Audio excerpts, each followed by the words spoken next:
We're here on a glorious May morning in Tom Clover's yard in Newmarket, and the turf season is well underway already. It's an exciting time of year, specifically for you, Tom. You've got a yard full of lovely horses. We're going to get stuck into them in a minute. But off the back of what was such a good year last year in 2024, the mood must be high at this time of year. Yeah, thanks, Vanessa. We had a great time last year. Beat the previous year. It was sort of our best year to date, which is always something you try and strive for each year as a trainer, and hopefully we can try and do it this year. Is that the aim? You just want to build on the year before? Is that how you sort of approach a calendar year? Yeah, I think you want to have more winners and better your prize money, and certainly trying to have Heritage Handicap winners and stakes winners with nice horses coming through that can win maidens is something that's really important to us. So we're trying to up the quality all the time. Team as a whole, numbers wise, you've looked to have a full yard behind us. How is that sort of comparing and contrasting to where you were, say, last year? Yeah, no, we've probably got a few more. Quite 2-year-old heavy now. I should think at least half will be 2-year-olds, which is a great place to be. And we've got lots of horses rated sort of above 80, which is, again, very much our model. We sort of like to try and have nice horses run nice races if we can. So yeah, touch wood, we look set pretty well at the moment. And so focusing on a few of the specifics then, Rogue Lightning, is it fair to say is the flag bearer for the yard? Yeah, I've always a horse I've really loved, and he was very good at 3, and then it sort of missed a bit last year and didn't really fall for him, but it can happen with sprinters from time to time. And he won a Group 3 in Qatar and was very unlucky to get chinned on the line in a Group 2 in Keeneland. And I just feel like we still haven't quite seen the best of this horse yet, and he was very strong at the line over sticks in Qatar, and I hope he can replicate that on the English season this year. How was the Qatar trip? Coming home with a winner is what it's all about, but how was it as a whole? Yeah, a really fantastic trip actually. Great to have a winner for the Emir at his meeting, which was amazing, and they really look after you out there. You know, you get flown out there, given a driver, and you can have a great time out there. And the weather's not the best here in England in February, so it's nice to get a bit of sun. Absolutely, and like I say, coming home with the winner is what it's all about.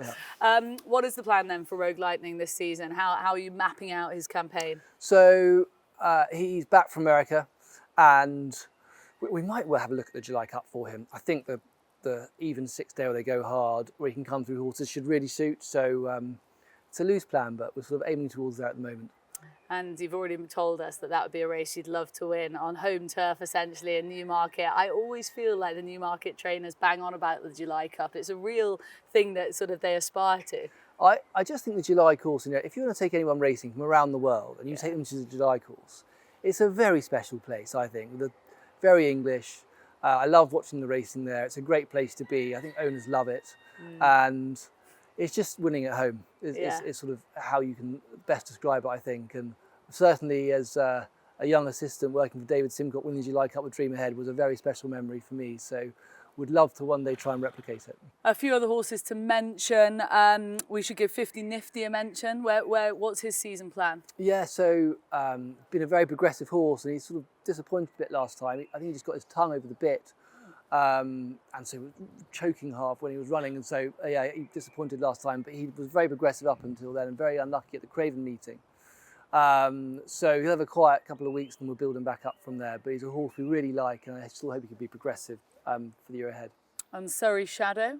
Yeah, Surrey Shadow, again, he was only beaten a length and a half at Doncaster in a valuable handicap on his seasonal reappearance. He just needs it to rain, and we're having a very lovely run of weather at the moment, so he's not going to be out for it until we get some rain. How ready are yours in general for that seasonal reappearance? How much improvement can we expect from them, if any? Yeah, we've got a nice horse called Invictus Gold, who was beaten a length and a half at the Craven meeting and stepped forward nicely to go and win by 3 lengths at the Guineas meeting. So I think they are coming on nicely for their runs. They're fit enough to run well and close, but I like them to try and last throughout the year if we can. So they're running well, hopefully being placed, and hopefully they can come forward and win their races through the summer. What's the plan with Invictus Gold? So Invictus Gold now is 103. It's a horse that Billy Jackson Sops and I bought at Goffs last year, or 2 years ago, and he's going to probably go to York for a valuable handicap the week before Ascot. There's a 125 handicap there then, so he'll be off top weight, but hopefully he's a stakes horse where he can do it in a handicap. Yeah. It's interesting that sort of, you know, into the 3-figure rating, but not quite at the top end, you know, not ready to go into that stakes company quite yet. It's a sort of tricky spot, that. Yeah, I think the handicaps can be worth quite a lot more still than the stakes races. And if you have the opportunity to run in them while you can, I think it makes sense. Yeah. And hopefully we're into stakes company later on down the line. Fingers crossed the plan works out. Fingers crossed, yeah. Okay. What about the rest of the team then? Who else, maybe of the older horses first and foremost, that we have to look forward to? Some of, like you say, those heritage handicaps to aim at. Where are we at with them? Yeah, so Tabletalk won the Melrose last year, and he was a really good second in a Group 3 at Newbury on his seasonal reappearance. He's in this weekend, so he might go to the Yorkshire Cup or potentially go to Newbury. He wants top of the ground. He's raced 108, so hope he's a really lovely horse for this year ahead. Hopefully he can win a stakes race along the way, and maybe we could think about travelling him through the winter. Nayyir again, he was second in the Group 2 at York last year, and a lovely horse to have in the yard by Dubawi. He was a little unlucky this winter in the Middle East. He was run a solid race off top weight in the Red Sea turf and was fifth, not beaten overly far, and then they were out the back of a very slow pace in the Dubai World Cup. So he's a lovely horse. He's raced 114. He might start at Sandown end of the month, and hopefully we've got him in the Ascot Gold Cup. I'd love to see him line up there, all fit and well, all being well. Well, you mentioned Ascot, of course, such a big aim for everyone, and it's only a matter of just over a month away. I feel like it's rattling around so quickly, Royal Ascot. You mentioned him already. Who else might be fleshing out the team, or it's probably loose plans at this stage? Yeah, Ascot is the Olympics of our sport. I love Royal Ascot. It's something you think about all through the winter, trying to get horses there, trying to win there. The feeling of winning a race at Royal Ascot is fantastic. For all the team here who work so hard, and for the owners, you just want to really try and be competitive at these big meetings. So hopefully we'd love to try and end up with 4 or 5 runners there if we can. There's lots to go wrong that can go wrong before then, so fingers crossed. Is there a balance? I always wonder with Royal Ascot, it's a bit the same for the jump trainers at Cheltenham. You've got to be in it to win it. You've got to be there. If you're not there, you're definitely not winning a race. But at the same time, the competition is so fierce at Royal Ascot. It's so international. You've got the Aidan O'Brien dominance, the Coolmore, the Godolphin angle, of course, well, with their strong team. Is there also a sense of you don't really want to show up unless you've actually really got a chance? How do you balance that? Yeah, absolutely. I mean, it's having the owners on side that are really prepared to do that. I mean, lots of people want to run there, but actually, if it's not right for the horse, you can't go there. They can still be lovely horses and miss Ascot, and it can sometimes not be the right thing for them. So hopefully when we do send the horses there, they've got great chances, or chances of being in the frame, you would hope. And it's a tough place to go, but hopefully we can line up with a few nice ones there this year. It's probably the only meeting really of the year where you actually could run a horse and it finished second or third, and you probably really celebrate that as well, as much as not quite as much as a win, but you get what I mean. It's that deeper I think contest. Turning left, if you can run a race at Royal Ascot and turn left and go into back up underneath the tunnel and go to the first 4. I always think that's great. People will remember that for a long time. It's much better than turning right. You want to be turning left. I like that.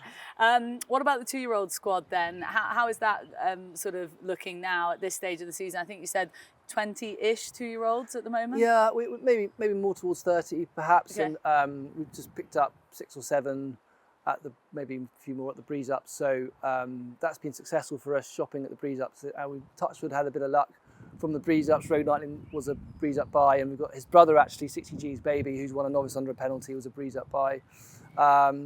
So yeah, we sort of 2-year-olds. I've got a lovely horse called Angel of Anfield, who was beaten a length and a half on debut behind a nice horse of Charlie Appleby's, who won Ascot on Saturday under a penalty. So he looks an exciting prospect for us.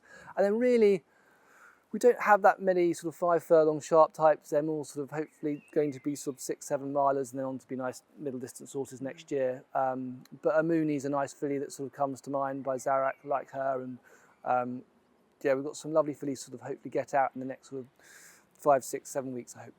Breeze Up purchasing, you've just touched upon the fact that you've had good success. It's been kind to you in the past. We were talking in the car. It's an industry that's really thriving at the moment, producing classic winners, Group 1 winners. I feel like they're really having a moment, the Breeze Up horses. Yeah, you can see the horse gallop. You can get a good idea of temperament and how the horse is. And we trust, you know the vendors well, and you trust them, and hopefully steer you along the right direction as well. So you stick to what you've been lucky at, and we've been lucky buying winners and hopefully nice horses from the Breeze Up. So yeah, hopefully it continues to do well and we can keep on finding the right horses. Yeah, hopefully you found a few more of those winners. They're back in the yard now. Look, thanks so much for talking to us. Best of luck for the season coming. We'll be following you, of course, with interest. Oh, thanks, Vanessa.